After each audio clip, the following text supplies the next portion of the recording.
안녕하세요. 박원경 변호사입니다. 이번 시간에는 제가 쓴 책에 관해서 좀 간략하게 좀 소개를 좀 드리도록 하겠습니다. 변호사님, 이게 성범죄 피해가 맞나요? 라는 제목으로 제가 이번에 책을 출간을 했습니다. 제가 16년 경력인데 각종 노하우나 여러분들이 궁금해하는 부분들 모두 좀 망라를 해서 책을 한번 써봤습니다. 이게 좀 쓰는 과정이 좀 오래 걸렸는데, 원래는 제가 2015년도에 이 책을 먼저 냈었습니다. 성범죄 사건, 경찰 조사에서 합의 재판까지 사건별, 시간별 대응 전략이라는 책을 먼저 냈었습니다. 이 책이 법이 또 많이 개정되다 보니까 2018년에 또 개정판도 제가 냈었고 좀 많이 팔렸었습니다. 이 책이. 모든 법률 문제가 그렇다시피 양 당사자가 있습니다. 그래서 가해자든 피해자든, 피의자, 피해자, 피고인, 피해자, 이렇게 양 당사자가 있다 보니까 어떤 전략을 좀 소개시켜 드린다라고 한다면 어느 한쪽 편의 전략에 좀 치중될 수밖에 없었습니다. 그러다 보니까 이제 피의자, 피고인 입장에서 좀 많이 기술이 되다 보니까 제가 좀 아쉬움이 있어가지고 피해자 편은 피해자분들이 어떻게 대응할 수 있을지 이 부분은 좀 다른 차원에서 좀 책을 좀 내야겠다라고 생각을 해서 이 책을 내게 되었습니다.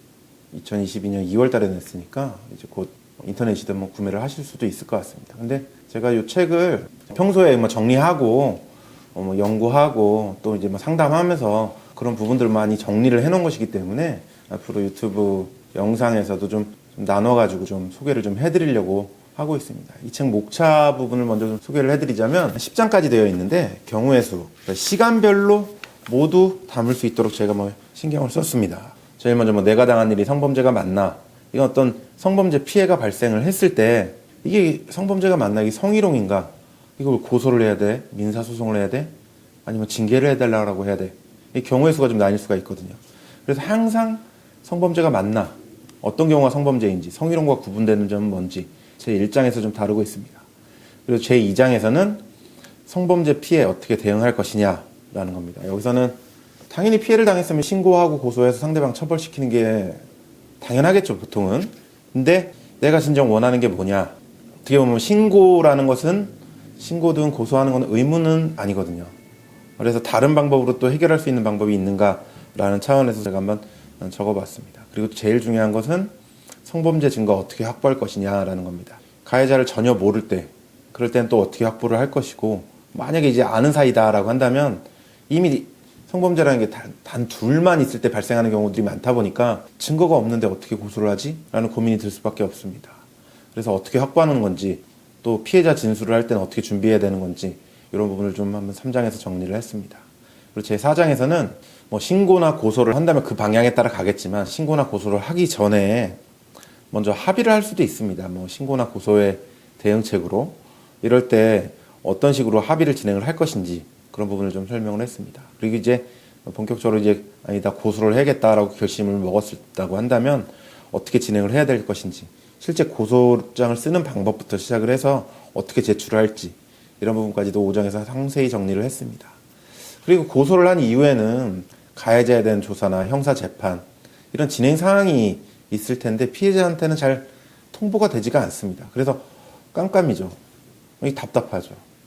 이럴 때 어떻게 진행 상황을 파악해야 되고 그럴 때 또 어떻게 진행을 해야 되는 것이냐, 또 피해자 입장에서 어떤 것들을 할 수가 있는가, 이런 부분을 6장, 7장에서 다루고 있습니다. 7장에서는 수사재판 진행되는 동안에 가해자에 대한 엄벌을 요청하거나 혹은 또 합의를 하거나 피해 배상을 받거나 이런 경우들을 어떻게 해야 되는지를 설명을 하고 있습니다.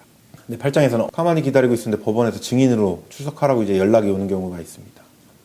이 경우는 가해자가 이제 무죄를 주장하는 해서 피해자를 증인으로 불러서 신문을 직접 해보겠다라는 경우일 텐데 피해자분들이 가장 힘들고 압박감을 느끼는 경우가 제 8장의 경우라고 할 수 있습니다.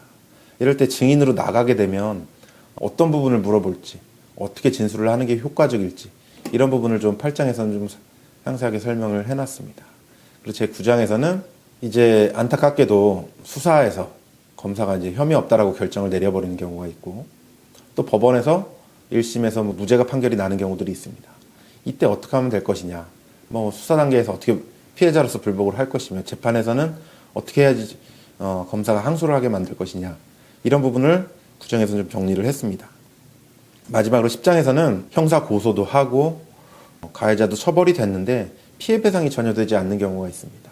합의를 해오지도 않고 나몰라라 하는 거죠.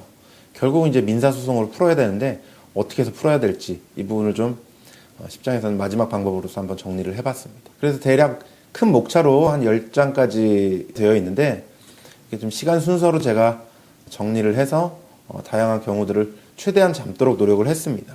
앞으로 시간이 될 때마다 제가 이 부분 영상을 제작을 해서 업로드를 해드리려고 하고 있습니다.